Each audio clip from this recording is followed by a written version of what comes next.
மாலே மணிவண்ணா மார்கழி நீராடுவான். மாலே மணிவண்ணா மார்கழி நீராடுவான். மாலே மணிவண்ணா மார்கழி நீராடுவான். மாலே மணிவண்ணா மார்கழி நீராடுவான். மாலே மணிவண்ணா மார்கழி நீராடுவான். மேலையா செய்வனகள் வேண்டுவன கேட்டியேன். மேலையா செய்வனகள் வேண்டுவன கேட்டியேன். ஞானத்தை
ஆண்டாள் இருந்த அந்த திருப்பாவை நோன்புக்கு பலன் கிடைக்கக்கூடிய பாசுரம் இது.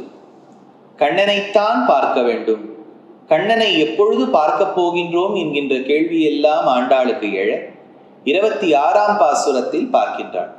நேற்றைய தினம் நாம் பார்த்தது என்ன? கிருஷ்ணர் அனுபவிச்சா, கிருஷ்ணனுடைய குணாதிசயங்களை அனுபவிச்சா, காத்து கொண்டிருந்தாள் கிருஷ்ணரை பார்க்க முடியுமான். அப்ப கிருஷ்ணர் கதவை திறக்க போறார். அது திறந்து காட்சி கொடுத்த பாசுரம் 26ஆம் பாசுரம். மாலே மணிவண்ணா என்று துவங்கக்கூடிய பாசுரம். மாலே அப்படின்னா என்ன? விஷ்ணு, அவ்யுத், திருமாலேன்னு அர்த்தம். அதாவது மகாலட்சுமியோடு கூடியிருக்கக்கூடிய மாலே. மாலேன்னு சொன்னா பொதுவா அடியவர்கள் பால், பக்தர்கள் பால் வியாமோகம் கொண்டவர், ரொம்ப பெருமாளுக்கு கருணையாம் ஆசை கொண்டவர். அடியவர்கள்னு பார்த்தா, அதுவும் குழந்தைகள்னு பார்த்துட்டா போறோம். எல்லாரும் அவ்வளவு சிறப்பாக இருக்கக்கூடிய குழந்தைகள். அதெல்லாம் நீங்க எல்லாம் கேட்டோன்னா டக்கு டக்குன்னு பதில் சொல்லல. எனக்கே பயமா இருக்கு, நீங்க ஏதாவது திரும்பி கேள்வி கேட்டா நமக்கு தெரியாதுன்னுட்டு. அந்த அளவுக்கு டக்குன்னு சொல்றேன் இல்லையா? பெருமாளுக்கு உங்களை பார்த்தால் அவ்வளவு பிடிக்கும். மாலே மணிவண்ணா. மணிவண்ணா, மணிவண்ணான்னு சொன்னால் ஒரு சஃபயர் ஸ்டோன், அழகான ஒரு அந்த ஒரு நீல நிற கல்லை ஒத்திருக்கக்கூடிய நிறம் படைத்த கண்ணா. நீலமேக சியாமளன் அப்படின்லாம் பேர் இருக்கு இல்லையா? அந்த நீல கலர் ஸ்டோன் மாதிரி அந்த நீலரத்னம் போல், இந்திரநீலம் போல் இருக்கக்கூடிய கண்ணா. அதான் பெருமாள் என்ன பண்ணிட்டார், அந்த நிறம் எப்படி இருக்கும்னு தெரிய வேண்டும். அந்த நிறத்தை கொஞ்சம் டைல்யூட் பண்ணலாம். இப்போ நம்ம பெயிண்ட் பண்ணும்போது என்ன பண்ணுவோம், கொஞ்சோண்டு ப்ளூ எடுத்து ஒயிட்டோட மிக்ஸ் பண்ணி கொஞ்சம் டைல்யூட் பண்ணுவோம். அந்த மாதிரி அதை கொஞ்சம் கலர் நல்லா டைல்யூட் பண்ணி சட்டையெல்லாம் தயார் பண்ணி எல்லாரும் கொடுத்துட்டோம். அதனால மாலே மணிவண்ணா, அப்பேற்பட்ட மணியை ஒத்திருக்கக்கூடிய நிறத்தோடு கூடிய மணிவண்ணா மார்கழி நீராடுவான். இங்க இத்தனை நாளா ஏதோ மார்கழி நீராடுவான்னா வாய் மட்டும் சொல்லல, போய் குளிச்சுட்டு வந்துட்டு இருக்கோம். காலங்கார்த்தால நோன்பு இருந்து உன்னை பார்க்க வேண்டும், உன்னை தொழ வேண்டும், உன் அடைய வேண்டும் இருந்திருக்கோம். அப்ப பெருமாள் கேட்பார் இல்லையா, சரி, இந்த மாதிரிலாம் விரதம் இருக்கே, இதெல்லாம் பெரியோர்கள் வேதம் அங்கீகாரம் பண்ணியிருக்கா. எதுவாக இருந்தாலும் வேதோகிலோ தர்ம மூலம். நம்ம சனாதன தர்மம் ஹிந்து மதம்ங்கிறது வேதத்தை அடிப்படையாக கொண்டு வந்த மதம். வேதத்துல சொல்லப்பட்டிருக்கா அப்படின்னு கேட்பார். அதுக்கு ஆண்டாள் மேலையார் செய்தனர்கள், அவர் வேதத்துல சொல்லியிருக்கா இல்லையான்லாம் தெரியல, எங்களுக்கு முன்னோர்களான பெரியோர்கள் இதை அனுஷ்டானம் பண்ணியிருக்கா. அப்படின்னா வேதத்துல சொல்லாததை பண்ணலாமா? அவ்யுக்தி, பண்ணக்கூடாது. அப்படின்னா அது பெரியோர்கள் தானே பண்ணியிருக்கா, வேதத்துல இல்லையே. ஆமா, ஆனா வேதத்துல இருந்தா வாக்கியத்தை காமிச்சிருக்கணும். வேதத்துல இருக்கு சார் பாருங்க, இந்த ரிக்வேதத்துல 5வது மண்டலத்துல இப்படி இருக்குன்னு காமிச்சிருக்கணும், காமிக்கலையே. என்ன ஞாபகம் வச்சுக்கோ, வேதத்துல இருக்கிறத ஃபாலோ பண்ணணும், நோ டவுட். ஆனா சில முறைகள் பெரியோர்கள் அனுஷ்டானம் பண்ணா மட்டுமே போறோம், அதுவே பிரமாணம். அதுக்கு சிஷ்டாச்சாரம்னு பேர். பெரியோர்கள் ஒரு விஷயம் பண்ணிட்டு இருக்கா, இப்ப பஞ்சகஜம் இப்படி கட்டிட்டு இருக்கா, எந்த சார் யஜுர்வேதத்துல இந்த மாதிரி 3வது முடிச்சு இந்த பக்கம் தான் போடணும்னு சொல்லியிருக்கா அப்படின்னு கேட்டா தெரியணுங்கிறது இல்லை, பெரியோர்கள் ஃபாலோ பண்ணியிருக்கா. ஞாபகம் வச்சுக்கோ, அவர் progress in science or maths.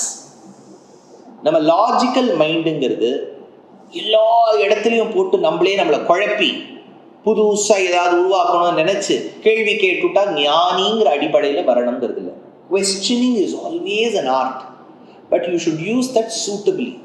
எந்தெந்த இடத்துல கேள்வி கேட்கணுங்கிறது இருக்கு. இப்போ வேஷ்டி இப்படி கட்டிக்கணும்னு சொன்னா இது வேதத்தில் யஜுர்வேதத்தில் எங்கே கூறப்பட்டிருக்கிறது, இப்படிதான் கட்டிக்கணும்னா கேட்கக்கூடாது. இதெல்லாம் ஏதோ பெரியோர்கள் அனுஷ்டானம் பண்ணியிருக்கா, இதுதான் இந்த வழியை விட்டுடணும். அதனால ஆண்டாள் சொல்றா, மேலையார் செய்வனர்கள். என்கிட்ட இந்த கேள்வி எல்லாம் கேட்காத, வேதத்துல இருக்கா இந்த வேதாந்தத்துல இருக்கான்னு இருக்கும், ஆனா எனக்கு இங்க பெரியோர்கள் கட்டி வச்சிருக்கா. இப்படிதான் மார்கழி நோன்பு இருக்கணும்னு சொல்லியிருக்கா. ஏன் பாகவதம் இருந்த காலத்தை கிருஷ்ணா உனக்கே தெரியாதா? காத்தியாயனி விரதம் பெண்கள் இருக்கலையா? அவளை போய் இந்த கேள்வி கேட்டியா? என்ன இப்படி கேள்வி கேட்பதற்கு மேலையார் செய்வனர்கள்?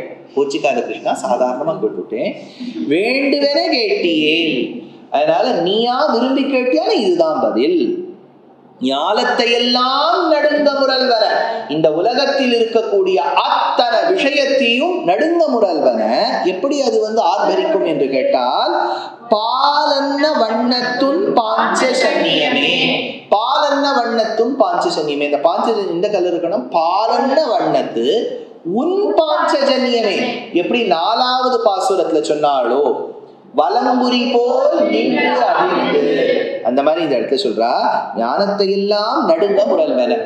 சரி, சங்கத்தை பத்தி 4வது பாசுரத்துல சொன்னா, வேற எந்த பாசுரத்துல சொன்னா?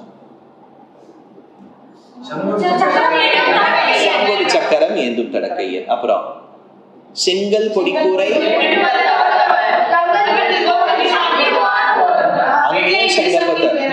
வெள்ளை வெளி சங்கின் பேரரவம் கேட்டிலையோ. சங்க கொண்டாடினது ஜாஸ்தி ஆண்டாள் தான். அதுக்குன்னு ஒரு தனி ஒரு நாச்சியார் திருமொழியில கற்பூரம். அதனால இந்த இடத்துல பாலன்ன வண்ணத்துன் பாஞ்சசன்னியமே போல்வன சங்கங்கள், அப்பேற்பட்ட ஆர்ப்பரிக்கக்கூடிய சங்கம், பாஞ்சஜன்யம் என்னும் சங்கம்.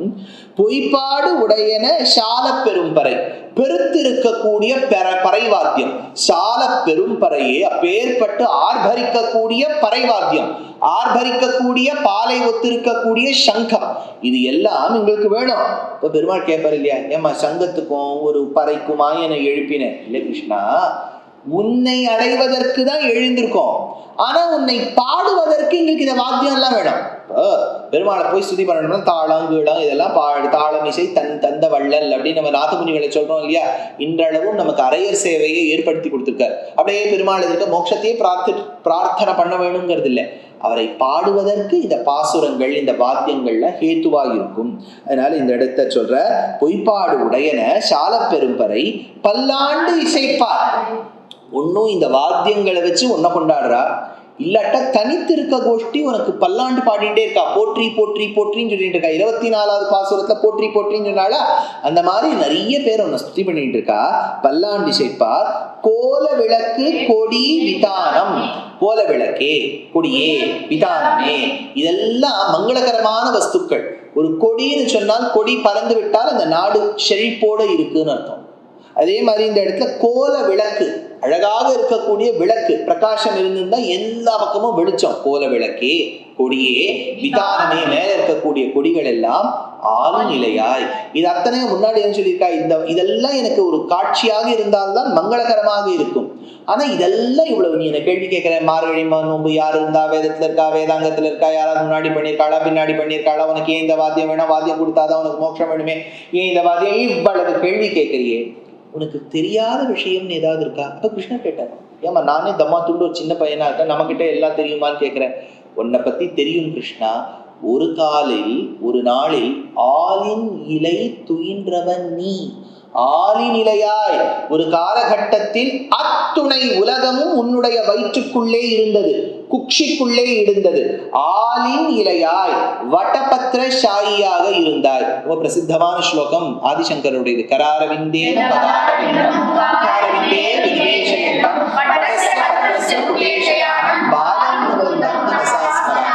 சிறு குழந்தையாக நீ இருக்கும் போது பாலமுகுந்தனாய் ஆலிநிலை துயின்றாய், வட்டபத்திர ஷாயியாக இருந்தாய். எந்த திவ்யதேசம்? ஸ்ரீவில்லிபுத்தூர் திவ்யதேசத்துல அவ ஊர் பெருமாளை கொண்டாடுறா. ஏன்னா எல்லாரும் கொண்டாடி திருக்கோவலூரை கொண்டாடுறா, பத்ரிநாத்தை கொண்டாடுறா, அயோத்தியா ராமரை கொண்டாடுறா, துவாரகா கிருஷ்ணரை கொண்டாடுறான்னா நம்ம ஊர் சுவாமி அம்மா நம்மளை பத்தி ஒரு வார்த்தை சொல்ல மாட்டேம்மா அப்படின்னா, ஆலிநிலையாய் வட்டபத்திர ஷாயியாக இருக்கக்கூடிய எம்பெருமானே, ஆலிநிலையாய் அத்தானா உலகமும் பகவானுக்குள்ள அடங்கியிருக்கு. அத்தனையும் உனக்குள்ள அடங்கி இருக்கும் போது, சர்வஜனாக நீ இருக்கும் போது, கத்வா சாந்தீபனீம் அத சதுஷ்டி ராத்திரிம் அகோபிகி சர்வஜஸ்துவம் சகமுசலினா. சாந்தீபனி ஆசிரமத்துக்கு போய் கிருஷ்ணர் பயின்றதற்கு காரணம் கத்துக்கணுங்கிறதுல, கத்துக்காம போயிட்டா நாளைக்கு இந்த கோஷ்டியில இருக்க குழந்தை எல்லாம் அப்பா அம்மா கிட்ட சொல்லுவா, கிருஷ்ணரே ஸ்கூலுக்கு போலியம்மா, நான் இதுக்கு போகணுமா அப்படின்னு கேட்டுருவா. அதனால ஸ்கூலுக்கு போனார். அவருக்கு தெரியாத விஷயம் ஒன்று கிடையாது. ஏன்னா சர்வஜன், சர்வ வியாபி. அதுபோல் அத்தனை அவருக்குள்ள அடக்கம். புரியுறதோ? All in one. அது எந்த நாமா சொல்லும்? சர்வ பிரகரணாயுதா. எல்லா ஆயுதங்களையும் பயன்படுத்துவார். நகங்கள் கூட ஆயுதமாகும். அத்தனையும் அவருக்குள்ள இருக்கு. விஸ்வம், விஸ்வம்ங்கிற நாம அத்தனையும் அவருக்குள்ள இருக்குன்னு சொல்லும். இவர் எல்லாத்துக்குள்ளயும் இருக்கார். அப்ப விஷ்ணு நாமா சொல்லும். அப்ப அத்தனை இவருக்குள்ள இருக்கு.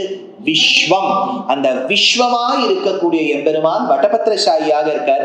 இதோ எங்க திவ்ய தேசத்துல இருக்கார், ஆலி நிலையாய். அடுத்தது அப்பேற்பட்ட கிருஷ்ணா, ஆலி நிலையாய் இருக்கக்கூடிய வட்டபத்திரசாயியே, யசோதையின் இளம் சிங்கமே, எங்கள் தேவகி வளர்த்த சுபுத்திரனே, கீதாச்சாரியனே, யாதவ சிம்மமே, அழகான தாமரையை ஒத்திருக்கக்கூடிய கண்களை படைத்த புண்டரீகாட்சா, ராஜீவாட்சா, அருள் ஏலோர் எம்பாவாய், எங்களுக்கு நீ அனுகிரகம் செய்ய வேண்டும்.